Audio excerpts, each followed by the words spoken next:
परम पूज्य गुरुदेव परम वंदनीय माताजी सूक्ष्म रूप से विद्यमान है। नमन करता हूँ, मानव मात्र को प्रणाम करता हूँ। दोस्तों, आदि शक्ति माँ गायत्री प्राणों की देवी है और संपूर्ण जीव जंतु वृक्ष वनस्पति जो भी प्राणी कहे जाते हैं उन सब में प्राण का जो स्वरूप है वही आदि शक्ति माँ गायत्री है।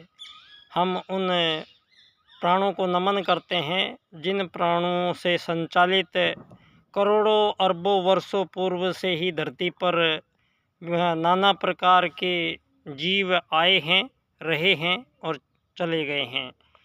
दोस्तों, आज का दिन भी विशेष है, आज का स्थान भी विशेष है और आज का संदेश भी विशेष है।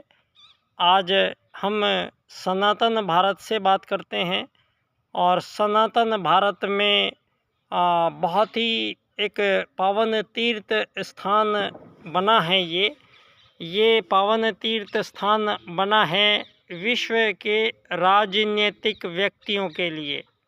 ये वो पावन धरा है जहाँ से राजनीति की एक ऐसी धारा का आविर्भाव करोड़ों अरबों वर्षों बाद में हुआ है, जो धारा यहाँ प्रारंभ काल में मानवों के प्रथम मानव आगमन काल के समय से जो सनातनी धारा संपूर्ण संसार में बही है, दो वैदिक सूत्रों के अनुसार ही संपूर्ण सृष्टि में संपूर्ण जीवों का सृजन का हेतु कारण आत्मत सर्वभूतेषु और वसुधैव कुटुम्बकम, दो वैदिक सूत्र जिनसे संपूर्ण चराचर जगत में संपूर्ण मानव जाति के साथ साथ संपूर्ण प्राणी वर्ग का जो धरती पर आगमन होता है, यहाँ रहना होता है और फिर संपूर्ण जीवों को धरती से चले जाना पड़ता है।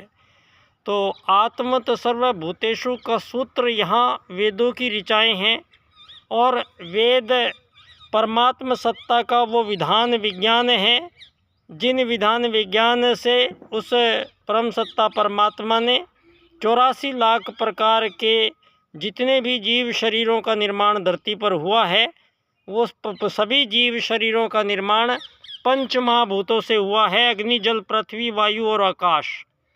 और संपूर्ण जीवों में, चाहे वो छोटा है चाहे बड़ा है, चाहे चिड़िया है चाहे तोता कबूतर हाथी शेर बंदर मोर चाहे मधुमक्खी है, संपूर्ण जीव अपने जीवन काल में संपूर्ण जीवों का जो जीवन काल यहाँ करोड़ों अरबों वर्षों पूर्व से ही कटता चला आया है, उसका जो महत्वपूर्ण कारण है दो ही वैदिक सूत्र जो परमात्म सत्ता ने अनादिकाल से ही संपूर्ण जीवों के लिए यहाँ धरती पर सृजित किए हैं। आत्मत सर्वभूतेषु के सूत्र के अनुसार ही यहाँ से अरबों खरबों वर्ष पूर्व ही धरती पर सतयुग के माध्यम से मानव आगमन धरती पर हुआ है और सतयुग में लाखों वर्षों की आयु मानव शरीरधारी लेके आए हैं और प्रथम मानव जो धरती पर आए हैं उनके विषय में यहाँ बहुत भ्रांतियाँ हुई हैं, लेकिन आज सारी दुनिया का पुरातत्ववेताओं का विज्ञान ये साबित करता है कि यहाँ मानव कोई 2500 वर्षों से मानवों का आगमन धरती पर नहीं हो रहा है। धरती पर मानवों का आगमन अरबों खरबों वर्षों पूर्व से होता आया है और धरती पर जो मानव आए हैं तो दो वैदिक सूत्रों के अनुसार ही मानव जीवन को भी आज्ञा मिली है, जिनमें प्रथम सूत्र है आत्मत सर्वभूतेषु।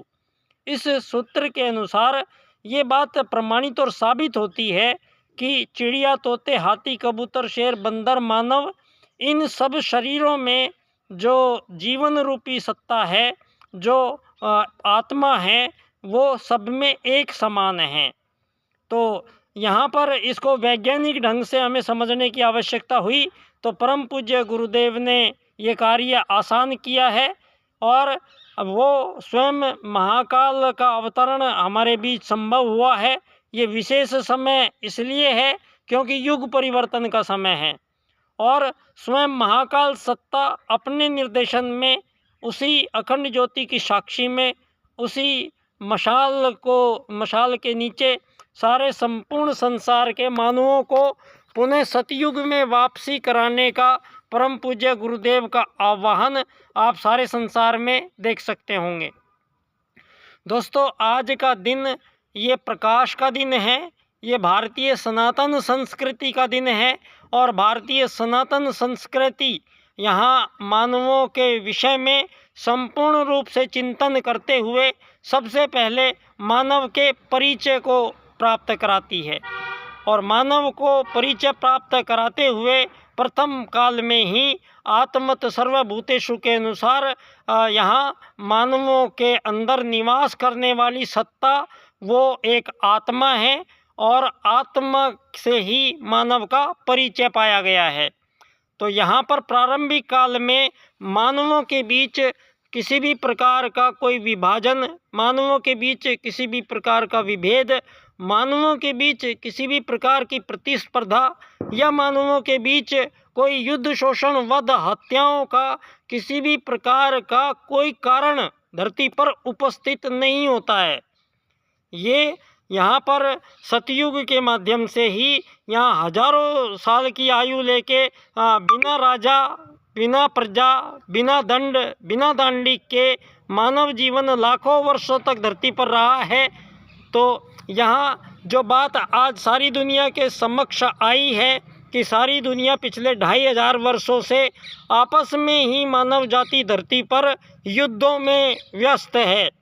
2 विश्व युद्ध लड़ चुकी है, तीसरे विश्व युद्ध का नाम नहीं दिया गया है, लेकिन तीसरा विश्व युद्ध, कोरोना विश्व युद्ध लड़ा गया है, जानबूझ के लड़ा गया है, मानवों का संहार किया गया है। उसके पश्चात अब चौथे विश्व युद्ध की तैयारी हो रही है और आज की ताज़ा स्थिति के अनुसार यूक्रेन और रूस का 2.5 साल से युद्ध चल रहा है। जो युद्ध 10 दिन में ख़त्म हो जाना था उसको 2.5 साल से ख़त्म नहीं होने दिया जा रहा है। दूसरा, इज़राइल और ईरान का आक्रमण की तैयारियां, परमाणु बम लैस हो चुके हैं और वही 2 महाशक्तियां दोनों तरफ बंटकर इस आग को भड़का रही हैं।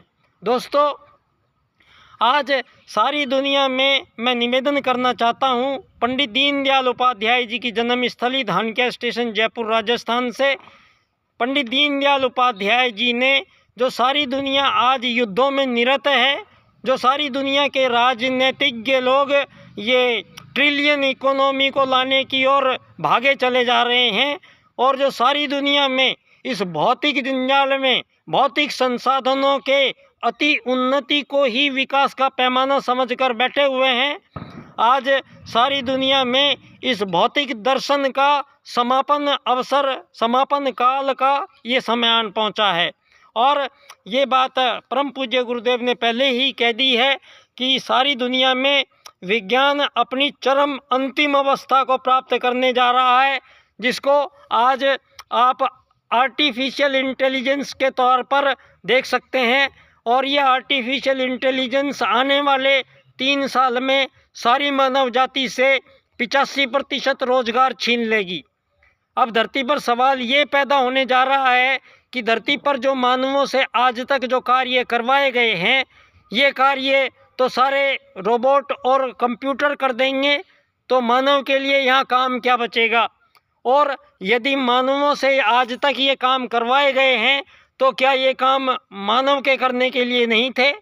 जो आज तक धरती पर अमीर बने हैं, गरीब बने हैं, मालिक बने हैं, नौकर बने हैं, इस पद्धति के पीछे बुद्धिमान लोगों को अमीर बनाया गया है। और बुद्धिमान लोग किनको कहा गया? जो सूचनाओं को संग्रहण करके और सूचनाओं को तुरंत आपको बता दिया देते थे, वो लोग बुद्धिमान कहलाए हैं। आज सारी दुनिया के बुद्धिमान लोगों की आवश्यकता यहाँ आर्टिफिशियल इंटेलिजेंस समाप्त करने जा रही है। मानवों के द्वारा किए गए प्रत्येक प्रकार के भौतिक कार्य ये मशीनें आपसे आने वाले शीघ्र समाप्त करने जा रही है। धरती का जो भविष्य ढांचा जो बनने जा रहा है, वो परम पूज्य गुरुदेव की घोषणा के अनुसार ही वसुधैव कुटुंबकम के रूप में सारी मानव जाति को परम पूज्य गुरुदेव ने कहा है। एक ही धुरी पे सारी मानव जाति को इकट्ठा होना पड़ेगा। सारी मानव जाति का एक ही धर्म होगा, सारी मानव जाति का एक ही संसार होगा और सारी मानव जाति के लिए एक ही रूल्स एंड रेगुलेशन धरती पर काम करेंगे। परम पूज्य गुरुदेव ने 18 सूत्रों को मिलाकर नए युग का नया संविधान का सृजन पहले ही कर चुके हैं। दोस्तों, परम पूज्य गुरुदेव के युग परिवर्तन प्रक्रिया के अंतर्गत ही ये एक बहुत ही महान काम यहाँ इस धरती पर संपन्न हुआ है। ये वो स्थान है जहाँ प्रथम वैदिक सूत्र आत्मत सर्वभूतेषु के सूत्र की सिद्धि इस बार राजनीति में स्थापित करने का पराक्रम भरा काम ये इस राजनेता ने संभव किया है, पंडित दीनदयाल उपाध्याय जी। दोस्तों, आज सारी दुनिया के राजनीतिज्ञों को पंडित दीनदयाल उपाध्याय जी के द्वारा दिए गए 4 राजनीतिक सूत्रों पर सारे संसार को चिंतन मनन करने का ये बहुत ही महत्वपूर्ण समय है। इस समय पर जहाँ सारी मानव जाति आपस में ही युद्ध, शोषण, वध, हत्याओं में निरत रह के और सारे संसार से संपूर्ण जीवों के समापन की ओर बढ़ रही है, उधर परम पूज्य गुरुदेव का सतयुग की वापसी के रूप में युग परिवर्तन के तौर पर ये युग निर्माण योजना का काल चल रहा है।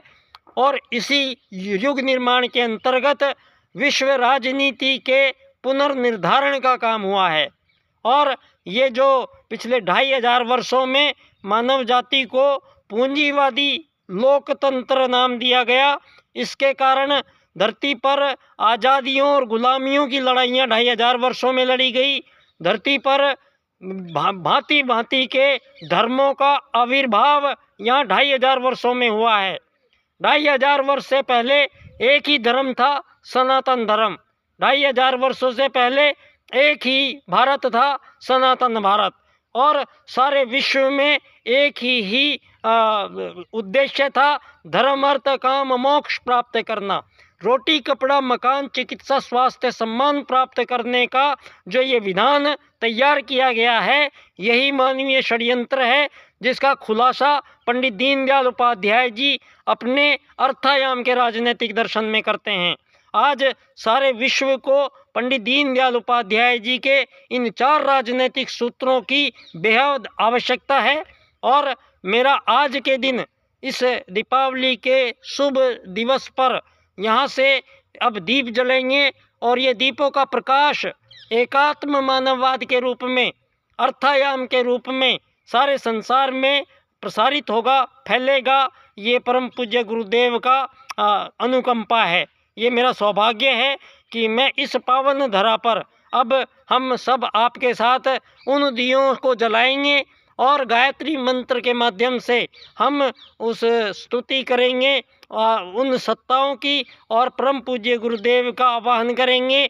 और पंडित दीनदयाल उपाध्याय जी जिन्होंने ये महान काम धरती पर किया है, उनके इस कार्य को मैं सारे संसार के सम्मुख उनके 4 सूत्रों को इस एक विशेष व्याख्यान के माध्यम से आप सबके सम्मुख रखना चाहता हूँ। मेरा विषय है आर्थिक लोकतंत्र द्वारा अर्थायाम आधारित एकात्म मानववाद की स्थापना से अंत्योदय की प्राप्ति हम करेंगे तो धरती पर आत्मत सर्वभूतेषु और वसुधैव कुटुंबकम का मिलान होगा। दोस्तों, मेरा ये विषय बनता है एकात्म मानववाद से समग्र व संपूर्ण वैश्वीकरणवाद, टोटल एंड कंप्लीट ग्लोबलाइजेशन इस दुनिया में होगा। तो निश्चित तौर पे इन दियों की रोशनी, इस अर्थायाम की रोशनी, इस एकात्म मानववाद की रोशनी, इस दीपावली की रोशनी, इस सारे संसार को इन दीपों से हम सराबोर करेंगे। ये हमारा सौभाग्य है। बहुत बहुत धन्यवाद। बच्चा डॉक्टर।